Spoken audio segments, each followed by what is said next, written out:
अब देखें, जो हम जी टेस्ट में, टी टेस्ट में जिस तरह हम क्रिटिकल रीजन से इसको देख रहे होते हैं, इसी तरह हम सेम फार्मूला है इसमें भी एफ टेबलेटेड, ठीक है। सॉरी लिखा बहुत बुरा जाता है इधर। अगर हमारा एफ कैलकुलेटेड एफ टेबलेटेड से बड़ा है तो हम एच नॉट को रिजेक्ट करेंगे, ठीक है,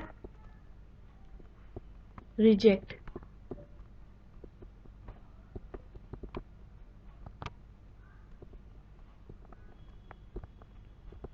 और अगर हमारा एफ कैलकुलेटेड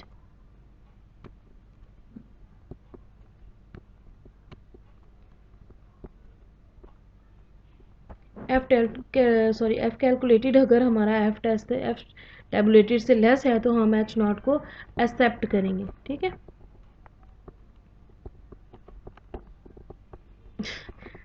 बहुत गंदा लिखा जा रहा है, लेकिन वही बात है कि अगर थोड़ा बहुत हम उसको लिख लें या ड्रॉ कर लें तो हमें समझने में इजी रहता है, और हम उसको अपने आइडियाज़ जो या जो हमारे जहन में जो बात चल रही होती है उससे हम कंपेयर करके वो हमें ज़्यादा टाइम के लिए याद रह सकती है, ठीक है।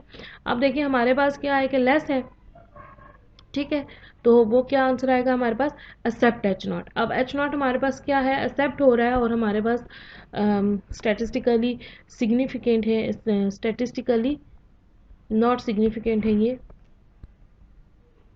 रहा।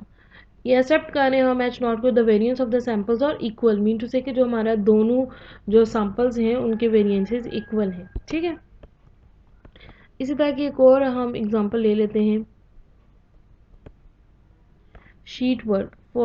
From sample of 25 observations, the estimate of the standard deviation, the estimate of the variances of the population we found to 15.0. From the another sample of 14 observations, the estimate variance was found to be 9.7. Can we accept the hypothesis that the two samples comes from the population with equal variance, or must we conclude that the variance of the second population is smaller? Use the 0.01 level of significance, ठीक है। Statement में वो कहते हैं कि हमारे पास दो samples हमने लिए हैं, एक 25 है और दूसरा हमारे पास 14 है, ठीक है, जिसमें 14 ऑब्जर्वेशन है।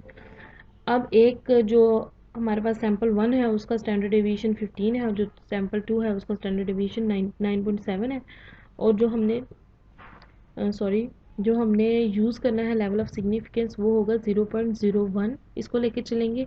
और हमने टेस्ट ये करना है कि जो पॉपुलेशन से हमने दोनों वेरिएंसेस लिए हैं वो इक्वल हैं या स्मॉलर है दूसरे वेरिएंस से, ठीक है, ये चीज़ हमने देखनी है, या सेकंड पॉपुलेशन का जो वेरिएंस है वो स्मॉलर है, ये हमने चेक करना है, ठीक है। फर्स्ट ऑफ ऑल तो हमने हाइपोथेसिस यहाँ पे डायरेक्ट कर लिया है कि जो पहला स्टेप था वो यही था कि हाइपोथेसिस एच नॉट क्या था, sigma 1 is equal to sigma 2, and alternate क्या होगा, सिग्मा 1 इज नॉट इक्वल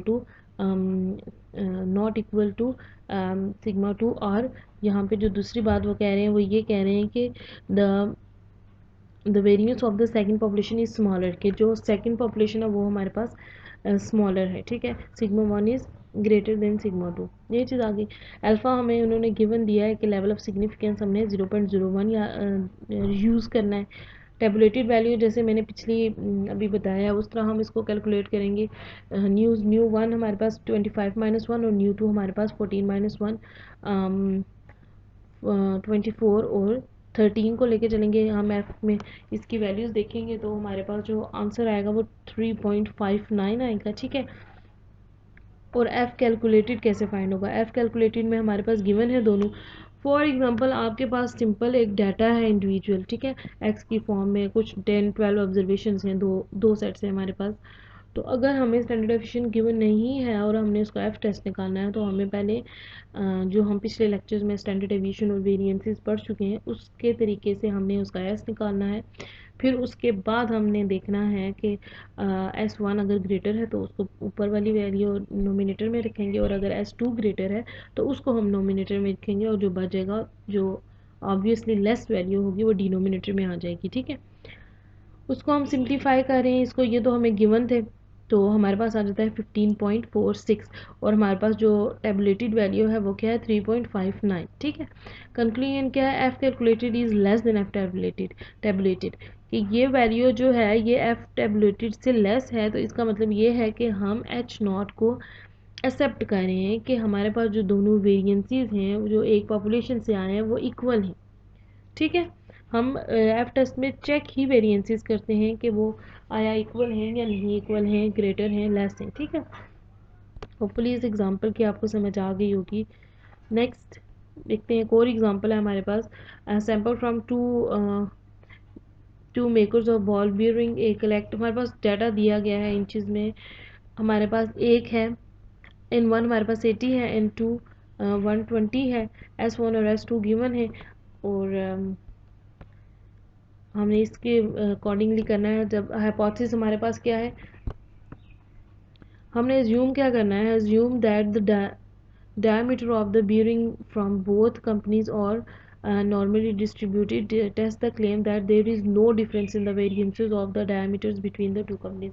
वो कह रहे हैं कि हमने यहाँ पे चेक क्या करना है कि जो हमारे पास दो कंपनीज हैं उनका जो डायामीटर है या जो हमारे पास वेरिएंसीज हैं वो डिफर नहीं कर रहे, वो सेम है। ठीक है, ये हमने चेक करना है। अब इसकी बेस पे हम बनाते हैं हाइपोथेसिस। हाइपोथेसिस सिग्मा वन, एक सैंपल का वेरिएंस इक्वल टू दूसरी सैंपल का वेरिएंस के sigma one which is equal to sigma two, ये एच नॉट है। ठीक है, और जो हमारे पास अल्टरनेट है वो क्या है, S sigma one is not equal to sigma two. ठीक है, अल्फा हमें 0.05 गिवन है। टेस्ट स्टैटिस्टिक्स हमने लगाना है, एफ टेस्ट लगाना है, फार्मूला लगाएंगे, S1 S2 भी गिवन है। लेकिन एक बात और रखेंगे, वो हमें सिंपल S1 S2 गिवन है, हमारा जो वेरिएंस का फार्मूला होता है वो S1 स्क्वेयर होता है। ठीक है, ये बात ज़हन में रखिएगा। अब इस वैल्यूज़ का स्क्वेयर लेना होगा हमें। ठीक है, ये स्क्वेयर ले लिया दोनों का, तो हमारे पास जो आंसर आएगा वो 0.8517 आ रहा है। ठीक है, और इसी तरह tabulated value nu one nu two हमें गिवन हो तो हमारे पास सारी आ जाएंगी 0.232। ठीक है, तो हमारे पास जो है 0.2232 इज़ लेस देन 0.8517। अगर इजीली हम इसको कहें तो हम कहेंगे calculated value is greater than tabulated value, so we fail to reject H naught, mean to say we accept H naught. ठीक है, और है हमारे पास जो एच नॉट है वो एक्सेप्ट हो रहा है। ठीक है, तो हम यही कह रहे हैं कि हमारे पास इनसिग्निफिकेंस एविडेंस है, हमारे पास कोई इनसिग्निफिकेंट एविडेंस है, सबूत है जिसकी बेस पे हम ये कह रहे हैं कि जो दोनों डायमीटर है दोनों बॉल्स का वो डिफ़र नहीं कर रहा, मीन टू से कि वो हमारे पास इक्वल है। ठीक है, तो ये जो क्लेम था उनका वो ट्रू हो रहा है हमारे पास एच नॉट का। होपफुली आपको समझ आ गई होगी एफ डिस्ट्रीब्यूशन या एफ टेस्ट की। प्रैक्टिस करते रहिए जो बुक्स मैंने आपसे शेयर की थी, और आज के लिए अल्लाह हाफिज़, टेक केयर, स्टे सेफ।